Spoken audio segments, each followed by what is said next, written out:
তো হে এভরিওয়ান, কেমন আছো? আশা করি সবাই খুব ভালো আছো আর আমিও অনেক ভালো আছি। তো চলে আসলাম পরের আরও একটা ভ্লগ নিয়ে দার্জিলিংয়ের।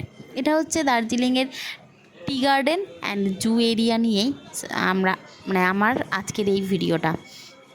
তো একটু লেট হয়ে গেল আমার পরের ভিডিও আপলোড করতে, তো সেটার জন্য সরি। আর এই হচ্ছে টি গার্ডেন, চা বাগান আমাদের, এত সুন্দর চারিদিকটা। তো খুব সুন্দর লাগছিলো টি গার্ডেনটা দেখতে। আর হ্যাঁ, আর একটা কথা, এখান থেকে আমি চুপ করে না চুরি করে নিয়ে এসেছি চা পাতা, যেটা একদমই মজার ব্যাপার। আর যাই হোক, আমি একটু চুপ করেই নিয়েছিলাম, কারণ এখানে বলাই ছিল যে 500 টাকা জরিমানা লাগবে। তো আমি অনেক চালাকি করে অল্প একটু নিয়ে এসেছি চা পাতা, সেটা বাড়িতে নিয়ে এসেছি। যাই হোক, সেটাকে আমি একটু পর্যবেক্ষণ করব তার জন্য।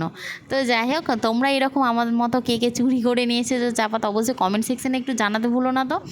আর এই যে দেখতে পাচ্ছ, এখন আবার ওই মেঘ দিয়ে আবার মেঘে ঢাকা পড়ে যাচ্ছে।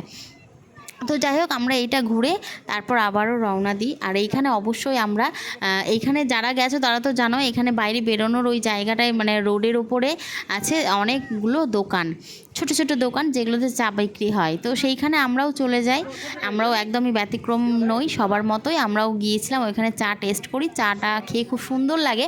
তবে যে চা পাতাটা আমরা কিনে নিয়ে এসেছি, একদম সেম টু সেম ফ্লেভারটা নেই। আমরা সবাই বলে এইখানে যে সেম ফ্লেভারটা নাকি ওরা সেল করে না, তো একদমই সেমটাই কথা, একদমই মিল নেই চাটার সাথে। তো তারপরে চলে আসি এগুলো, এখানেও নাকি এই পাহাড়গুলো উঠে রোপওয়েতে যাওয়া যায়। যাই হোক, আমরা সেগুলো রিস্ক নিইনি, কারণ তোমরা সবাই জানো 2025টা একদমই বাজে, তাই আমরা এমন কোনো রিস্ক কাজ নিইনি যেটাতে লাইফের একদমই সিকিউরিটি নেই, এরকম কোনো কাজ করিনি। আমি একদম নর্মালভাবে ঘুরেছি, যেন ভালো মতো আবার বাড়ি ফিরে আসতে পারি। তো চা বাগানে আর রাস্তায় তো এত লেট করলে হবে না, কারণ আমাদের এখনও প্রচুর প্রচুর ঘোরা বাকি আছে। আর সবথেকে বড় কথা, এখন তো আমরা চিড়িয়াখানাতেই যাইনি। আর হ্যাঁ, সবাইকে বলে রাখি যে দার্জিলিংয়ের বৃহস্পতিবার করে এই জুটা, এই চিড়িয়াখানাটা কিন্তু বন্ধ থাকে। তো এইখানে আমরা চটপট চলে আসি। আর এখানে টিকিট কাউন্টারের এখানে অল্প একটু লাইন দিতে হয়েছিল। আর হ্যাঁ, আর একটা কথা, এখানে সবাই আসতে গেলে কম করে 2 থেকে 3 ঘন্টা সবাই সময় নিয়ে আসবে।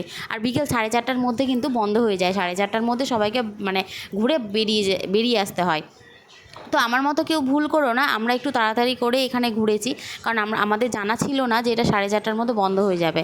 তো যাই হোক, আমরা এখানে জলদি করে আমরা টিকিটটা কেটে নিই। আর 110 টাকা করে টিকিট, ভুলো না জানো।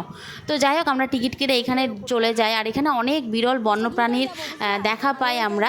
তো সেইখানে তোমরাও দেখতে পাবে যে এখানে অনেক বন্যপ্রাণীরা রয়েছে। আর এখানে অনেক কিছু দেখারও আছে, শুধু চিড়িয়াখানা শুধু বললে হবে না, জন্তু জানোয়ারের সাথে অনেক কিছুর অ্যাক্টিভিটি করাও এখানে আছে জায়গা, যেখানে অনেক কিছু অ্যাক্টিভিটি করা যাবে, সেটাও তোমরা দেখতে পাবে। তো চলো, এখানে কি তো এখানে ছিল বন্য ছাগল থেকে শুরু করে বন্য ভেড়া, নেকড়ে, গন্ডার জাতীয় অনেক কিছু পশু পাখি ছিল, পাখিও ছিল এইখানে। তারপর আমাদের দেখা সন্ধান পেয়ে যাই আমরা এখানে বন্য বাঘের। তো সেটা দেখার পর তারপরে আমরা দেখা পেয়ে যাই চিতাবাঘে, যেটা দেখতে আমি বেশি ইন্টারেস্টিং আমার মধ্যে ছিল একটা ব্যাপার, যে আমি কখন দেখতে পাবো।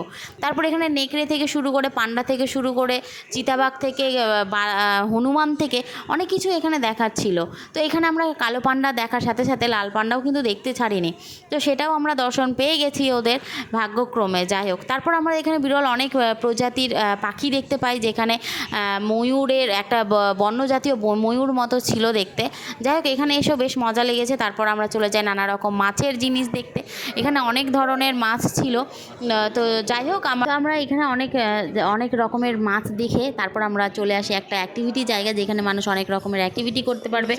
তো আর এই হচ্ছিল মিউজিয়াম এরিয়া, যেটার ভেতরে কোনো ভিডিও করতে দেয় না। তো যাই হোক, আমি বাইরে থেকে এটা দেখালাম। তো কেমন লাগলো ভিডিওটা অবশ্যই জানিও। তো আমি আমার ভিডিওটা এখানেই শেষ করছি। কেমন লাগলো সবাই কমেন্টে জানিও। আর যারা ইউটিউবে দেখছো তারা আমার চ্যানেলটাকে সাবস্ক্রাইব করে দিও, আর যারা ফেসবুকে দেখছো তারা ফলো করে দিও। আর পারলে একটা লাইক কমেন্ট শেয়ার করে দিও। কেমন লাগলো অবশ্যই কমেন্ট সেকশানে জানাবেন। দেখা হচ্ছে পরের একটা ভিডিওতে। সবাই ভালো থাকবেন, সুস্থ থাকবেন। আজকের মতো এখানেই টাটা।